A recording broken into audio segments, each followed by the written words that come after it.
On a high level one to evaluate your report. Yeah. And put somebody that's pretty good on it from that I could select.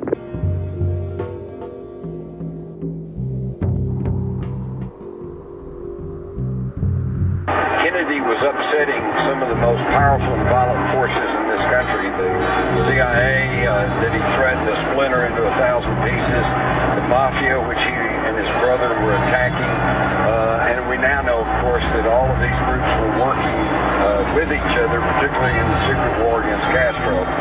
So it wouldn't have been a big thing to simply take their assassination teams and send them to Dallas. Now, why would they want to get rid of Kennedy? Well, he was going against a lot of the programs that they were all for. For example, it's my opinion he would have never allowed ground combat units in Vietnam.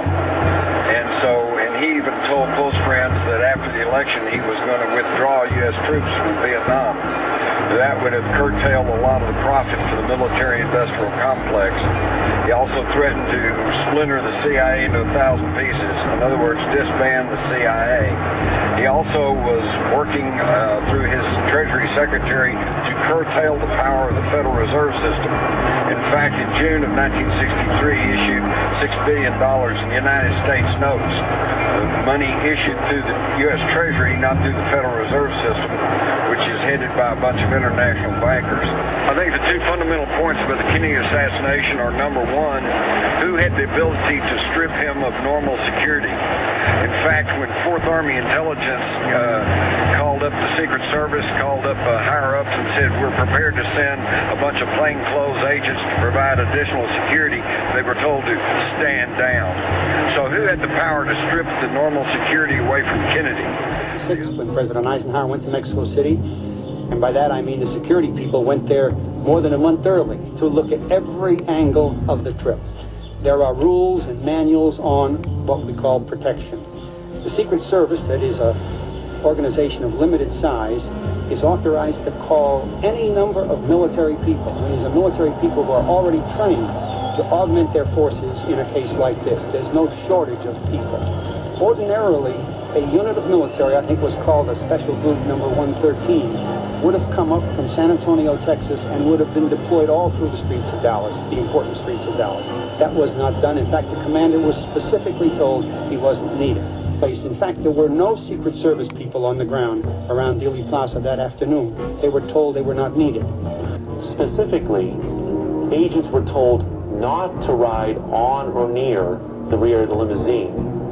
Now, these orders were funneled from the Assistant Special Agent in charge of the White House detail, who was the planner of the Texas trip, Floyd Boring, to one of his assistants, the shift leader by the name of Emory Roberts, who was in charge of the follow-up car. You can see an agent, Henry Ribka, doing his normal duty, jogging beside the limousine, when in the follow-up car, you can see Emory Roberts stand up and wave him back. You can see a very perplexed Agent Ribka waving his arms in the air several times in seeming disgust. There was another last-minute change made at Love Field, invoked by the Secret Service. The Dallas Police Department motorcycle outriders were told not to be beside the car. It went from 4 to 6 down to immediately 2 riders on each side. And to add insult to injury, they were pushed further back in the motorcade by those agents not being by the car, by those motorcycle officers not being in the position. It opened up President Kennedy to a field of fire from in front and from the rear. I was standing out in front of the sheriff's office, which at that time was at 505 Main Street. They've moved it since then, but it was at 505 Main Street, directly in front of the front door. Was the motorcade passing that area at that time? No, we had to wait about 15 minutes before the motorcade arrived. But a couple hours before Kennedy was to arrive, the sheriff called us in, what I call the street people, the plainclothesmen, the detectives. And he instructed us that we were to stand out in front and in no way take part in the security of that motorcade. That we were merely spectators and nothing more. Did that seem unusual to you? It did to me at the time because there were so many people around and so few Dallas police officers. This is one of the first things I noticed was the lack of Dallas police officers.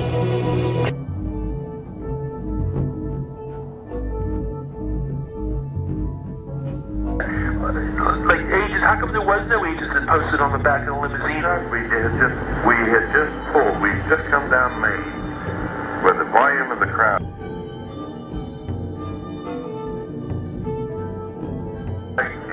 And Emery Roberts says, "Okay, guys, fall back to get on a running board." 20 mile an hour. I get you. Makes sense. Running for 3 miles, right? So let's come back and get on a running board because we're ready to hit the open highway.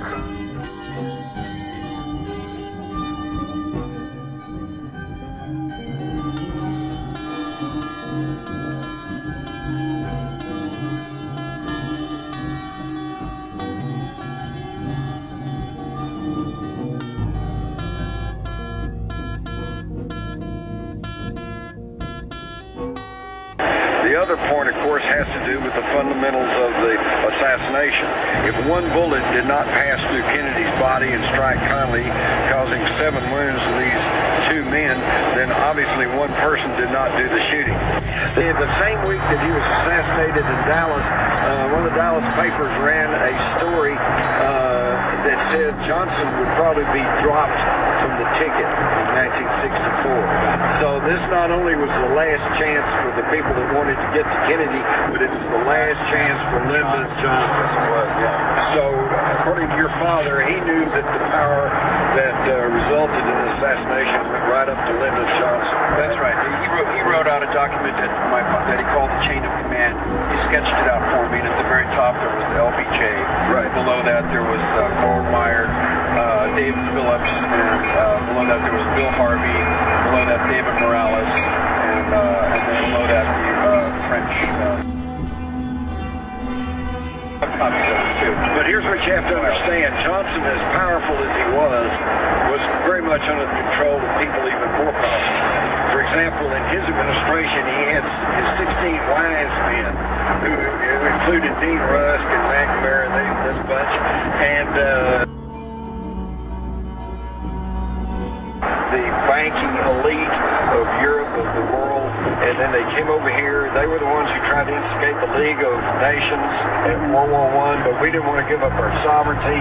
So then they formed the Council on Foreign Relations, specifically with the goal of educating the American people to why we needed to be part of a united.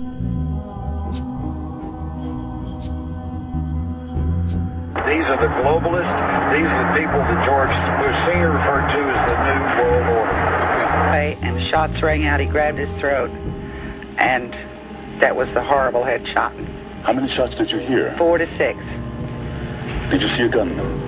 I saw smoke and a puff of smoke and a flash of light from the knoll where someone was shooting from behind the fence. I understand that 2 men claiming to be Secret Service agents interrogated you after the assassination. What were you asked? Well, they picked me up and took me to the course building and shoved me in a room where there were 2 other men, assumed to be Secret Service also, and they asked me what I had seen. I told them that I'd seen the president hit, that I saw a shooter from the knoll, and that I'd heard 4 to 6 shots. But they told me I didn't hear but 3 shots. 3 bullets is all they had. 3 shots was all they were willing to say right now. There was a monstrous cover-up on everything. I know it, and so do the people who cover it. We're not a free country anymore, because the people who are smart enough and powerful enough to take out a president like that and get away with it for 25 years are probably involved in other areas of the government. In other words, the country is being run by people we did not vote for. If it could be done to John F. Kennedy in 1963, it could be done to another president in the future. And we can't afford to have coup d'etats in America, no matter how cleverly orchestrated and sinisterly contrived they may be. That cannot be permitted to happen. And the way in which you prevent that from happening is to expose those elements of government and society in this country that were responsible for the killing of John F. Kennedy.